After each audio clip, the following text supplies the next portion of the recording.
এবার শুরু হয় সবচেয়ে ভয়ঙ্কর এবং গুরুত্বপূর্ণ ধাপ। কেটে রাখা টায়ারগুলো নিয়ে যাওয়া হয় একটি বিশাল সাইজের চুল্লির ভেতরে। একসঙ্গে হাজার হাজার টায়ার চুল্লিতে ভরে মুখ শক্তভাবে বন্ধ করে দেওয়া হয়। এরপর প্রতিটি স্ক্রু এমনভাবে টাইট করা হয় যাতে ভেতরের সামান্য বাতাসও ঢুকতে না পারে, কারণ পুরো প্রক্রিয়াটাই চলবে অক্সিজেন ছাড়া।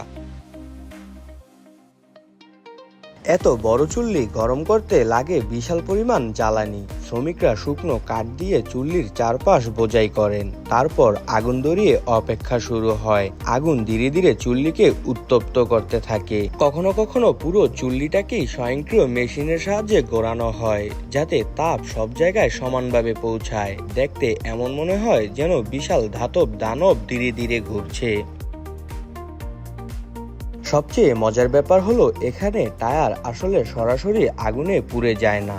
অক্সিজেন না থাকার কারণে টায়ার ধীরে ধীরে গরম হয়ে ভেঙে যেতে থাকে। এই প্রক্রিয়াকে বলা হয় পাইরোলাইসিস, অনেকটা প্রেসার কুকারে খাবার রান্না করার মতো।